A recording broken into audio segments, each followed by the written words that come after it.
When you were 8 years old, a single afternoon could last forever. The last hour of school stretched like taffy. Summer vacation wasn't a break. It was an era. It had chapters. Now you blink and it's October. You blink again, and someone's asking what your plans are for New Year's. You still write the wrong year on forms in March. Nothing about clocks changed. A second is still a second. An hour is still an hour. But somewhere between 8 and 38, time picked up speed, and it didn't seem interested in slowing down. So what happened? It turns out your brain has been quietly changing how it measures time your entire life, and once you see how it works, the whole thing makes an uncomfortable amount of sense.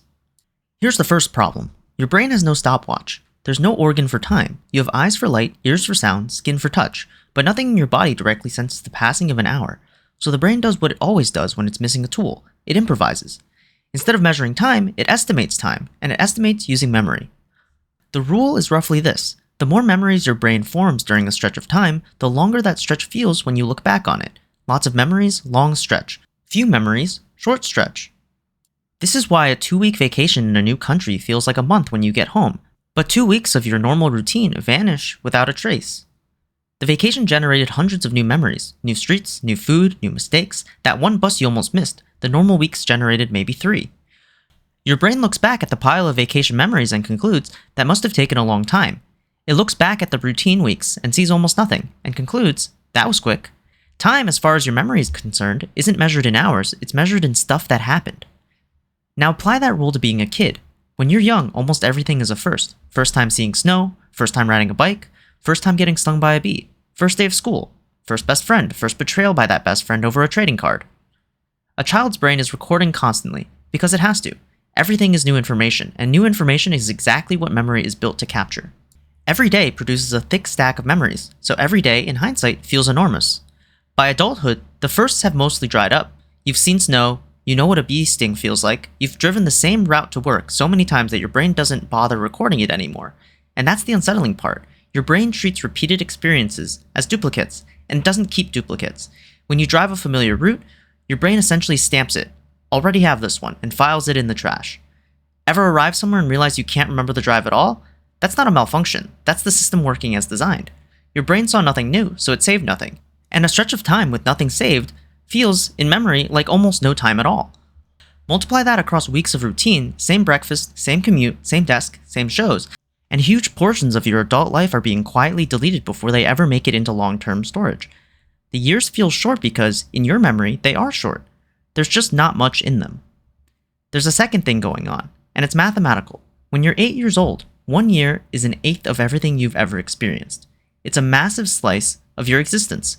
12% of your entire life happens between 2 birthdays. When you're 40, 1 year is 1/40th of your life. 2.5%. The same 12 months, but as a fraction of everything you've known. It's a sliver. Every new year gets compared against a longer and longer past. So each new year registers as smaller and smaller. The measured stick keeps growing while the thing being measured stays the same. Some researchers have pushed this idea to its logical end. If you experience time proportionally, then the years from birth to 20 and the years from 20 to 80 could feel roughly equal in length. By this logic, when you turn 20, you may have already lived through half of your life, as experienced from the inside. Whether the math is right is debatable, but the direction of it matches what basically every adult reports. The years used to be long, and now they're not. There's a third layer, and this one is physical. One way to think about perception, your brain processes the world in something like frames, snapshots of what your senses are picking up, stitched together into the smooth movie you call reality. A young brain captures and processes those snapshots fast. The neural pathways are short, fresh, and quick. More snapshots per second means more detail packed into every moment, and a moment packed with detail feels longer. As we age, the physical structure changes. Neural pathways grow longer and more complex, and signals travel them a little slower. The frame rate, so to speak, drops. Fewer mental snapshots per hour means each hour contains less recorded experience. Less recorded experience means the hour feels shorter in hindsight. Kids may literally be experiencing more per second than adults are, which might explain why a child can find a full afternoon of entertainment in a cardboard box, while an adult checks their phone during a 2-minute elevator ride. Their afternoon simply contains more than ours does. There's a strange exception that proves the whole system, and you've probably lived it. People who've been in car accidents, falls, or other sudden emergencies always describe the same thing: time slowed down. The 3 seconds of the skid felt like 30. They remember every detail, the sound, the angle of the light, the exact thought in their head. For a while, scientists wondered if fear actually speeds up the brain's processing, if you genuinely perceive in slow motion during danger. One researcher, David Eagleman, tested it in about the most direct way possible. He dropped volunteers off a 150-foot tower into a net, backwards, in freefall. On their wrists, the falling volunteers wore a device flashing numbers just slightly too fast for a normal brain to read. If fear truly accelerated perception, they'd be able to read the numbers on the way down. They couldn't. Perception hadn't sped up at all. But every volunteer still swore the fall lasted far longer than it really did. Their estimates of their own fall were stretched by about a third. The slow motion wasn't happening during the fall, it was created afterward, by memory.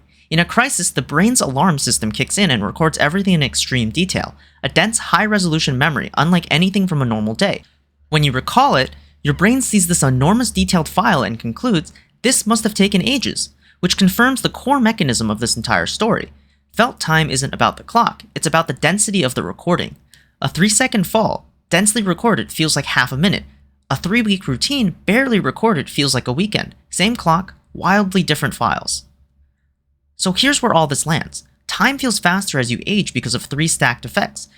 Your years shrink as a fraction of your life, your brain's processing gradually slows, thinning out each moment, and, the big one, routine strips your days of new memories, so whole months get filed away as nearly empty. The first 2 you can't do anything about, math is math, and neurons age, but the third one is a lever, because the brain doesn't slow down time for old people, it slows down time for new experiences. Age is just correlated with running out of them. The memory system doesn't care how old you are, it cares whether today looked different from yesterday. A new route, a new skill, a new city, a conversation with a stranger, an unfamiliar recipe that goes badly wrong. Anything that forces the brain to actually record instead of stamping duplicate and hitting delete. People who travel somewhere unfamiliar often notice it immediately. 3 days away can feel like a week, because those 3 days were dense, the recording was full. That's the childhood mechanism, switched back on in an adult brain. None of this makes the clock run slower. Nothing does. But the clock was never what you were feeling anyway. What you feel, what you've always felt, is the thickness of the file your brain kept. The years only fly when they're empty.